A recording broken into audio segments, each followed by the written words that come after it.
Welcome to your ultimate IGCSE economics revision journey. In this video, we'll break down the most important exam topics, provide real-life examples, and share examiner-style answers to help you achieve top grades.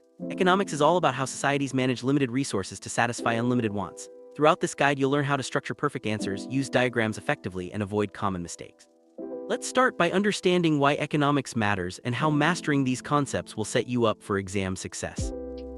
At the heart of economics lies the basic economic problem: scarcity. Resources are always limited, but our wants are unlimited. This means every decision involves making choices, and every choice comes with a cost. For example, there are only so many doctors in Bangladesh, but countless patients needing care. Understanding scarcity helps you see why choices must be made and why opportunity cost is a key concept in economics. Let's clarify some essential definitions. Scarcity means there aren't enough resources to meet everyone's wants. Opportunity cost is what you give up when you make a choice, the next best alternative foregone. For instance, if you choose to study instead of going to a party, the party is your opportunity cost. These definitions are the foundation for many exam questions, so make sure you can explain them clearly with example.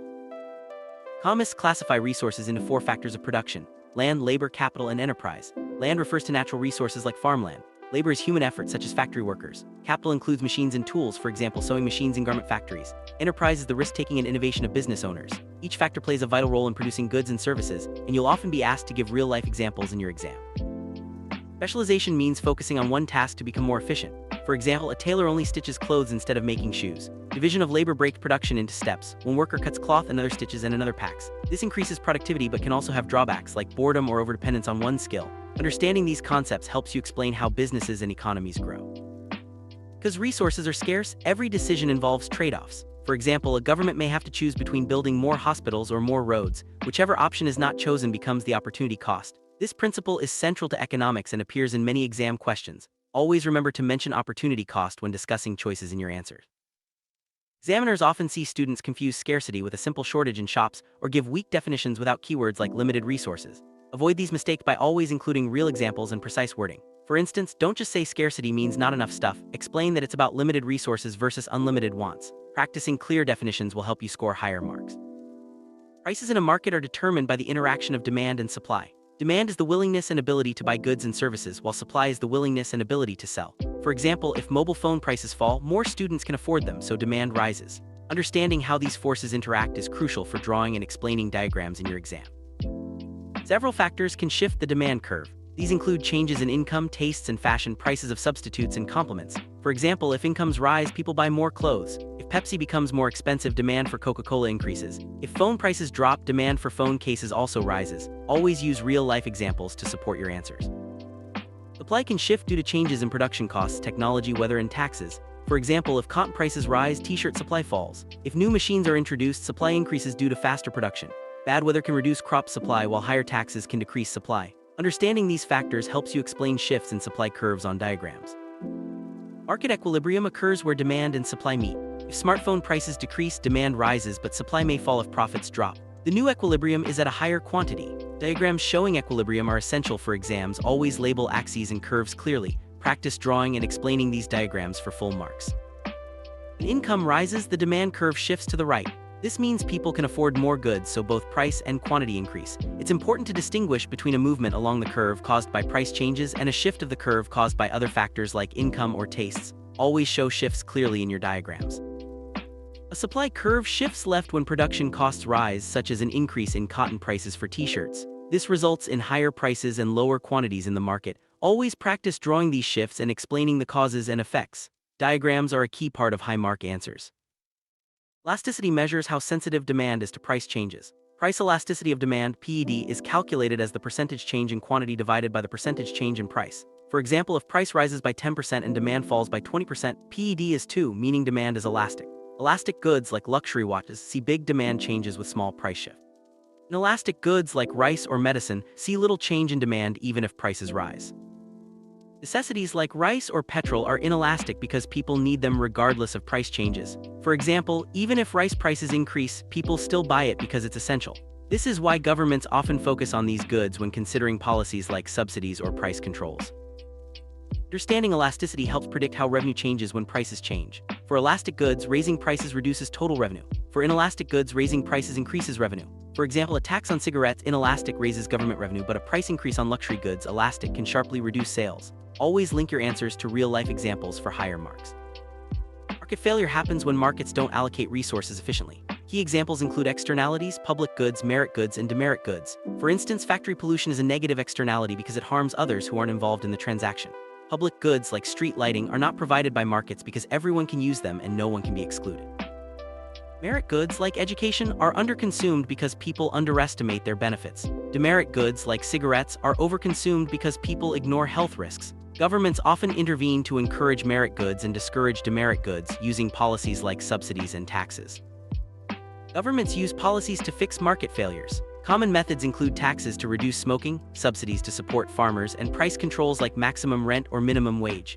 Each policy has pros and cons. For example, a minimum wage helps workers but may increase unemployment if firms can't afford to hire as many people. In evaluating policies like minimum wage or taxes, always mention both winners and losers. For example, workers may benefit from higher wages, but some firms might hire fewer people. Use diagrams to show the effects and always include an evaluation paragraph for top marks. Balanced arguments are essential for high-level answers. Governments aim for economic stability and growth. Key objectives include low inflation, low unemployment, and steady economic growth. For example, if food prices rise, inflation increases and the cost of living goes up. If factories close, unemployment rises. More factories mean higher GDP and economic growth. Understanding these objectives helps you answer macroeconomics questions confidently. Inflation can be caused by demand pull factors like too much demand in the economy or cost push factors like rising production costs. For example, if everyone wants to buy more goods, prices rise. If oil prices increase, transport and production costs go up, leading to higher prices. Always explain the cause-effect chain in your answers. Unemployment can be structural, frictional, or cyclical. Structural unemployment happens when industries change and workers' skills are outdated. Frictional unemployment is temporary as people move between jobs. Cyclical unemployment occurs during economic downturns. Use real examples to show you understand the differences. Countries trade because of comparative advantage. They specialize in goods they produce efficiently. For example, Bangladesh exports garments while Japan exports electronics. Both countries benefit from trade through lower costs and better quality products. Understanding comparative advantage is key for international trade questions. Exchange rates affect the price of imports and exports. If the US dollar strengthens against the Bangladeshi taka, imports become more expensive and exports become cheaper abroad. Diagrams showing currency appreciation and depreciation are common in exams. Practice drawing and explaining these for full marks. Tariffs are taxes on imports designed to protect domestic industries. They make imported goods more expensive, which can help local firms but may also lead to higher prices for consumers. Always discuss both advantages and disadvantages when evaluating tariffs in your answers. Use the Peel method for structured answers. Point, explain, example, link to the question. For instance, if asked about inflation, start with your main point, explain the process, give a real-life example, and link back to the question. This method helps you write clear, logical answers that impress examiners.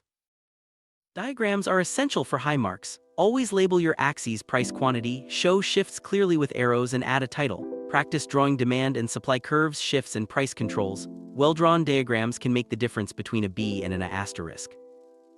Manage your time carefully in the exam. Use the rule 1 mark equals 1 minute. For a 10-mark question, spend about 10-12 minutes. This ensures you have enough time for all sections and don't rush your answers. Practicing timed questions before the exam will help you stay on track. Boost your revision by learning 5 key diagrams daily, memorizing perfect definitions, and practicing PED questions. Always use examples in your answers and write Peel paragraphs. Reviewing keywords before sleeping helps reinforce your memory. Consistent practice is the key to exam success. Familiarize yourself with the top 50 most important exam questions, such as defining scarcity, explaining opportunity cost, and evaluating government intervention. Practicing these questions ensures you're ready for whatever comes up on the exam. Use model answers and examiner tips to structure your responses. For every question, follow the perfect answer structure: definition, explanation, real-life example, diagram if needed, and evaluation. This approach matches how examiners award marks and ensures you cover all required points. Practicing this structure will help you write high-scoring answers every time. You're ready to draw and explain key diagrams: demand and supply equilibrium, shifts in demand or supply, maximum and minimum prices, and exchange rate changes. Each diagram tells a story. Practice drawing them from memory and explaining what each part shows. Diagrams are often worth several marks. Understand how marks are awarded: 1-2 marks for definitions, 4-6 for explanations and examples, and 9-12 for evaluation and diagrams. Always include a diagram if relevant, use real country examples, and finish with a balanced evaluation. This approach maximizes your score in every section. Focus your revision on the 20 highest probability questions such as scarcity, opportunity cost, demand and supply shifts, PED, market failure, minimum wage, inflation, and comparative advantage.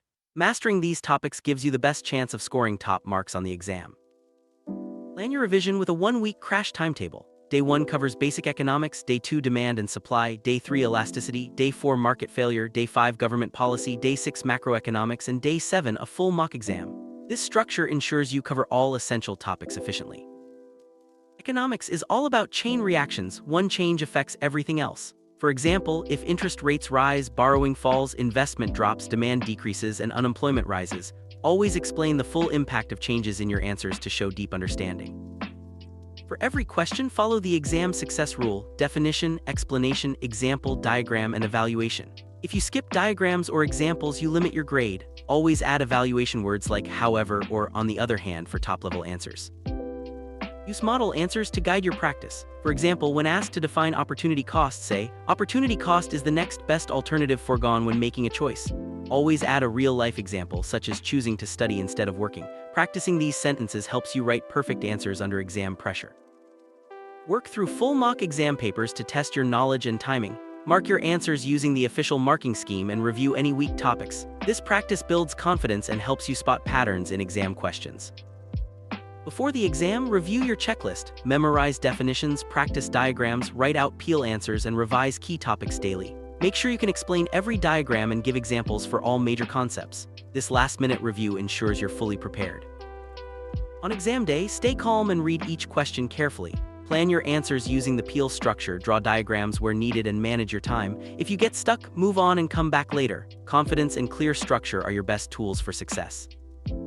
Avoid common pitfalls like missing diagrams, forgetting examples, or giving vague definitions. Always use keywords, structure your answers, and check your work before submitting. These small steps can make a big difference in your final grade.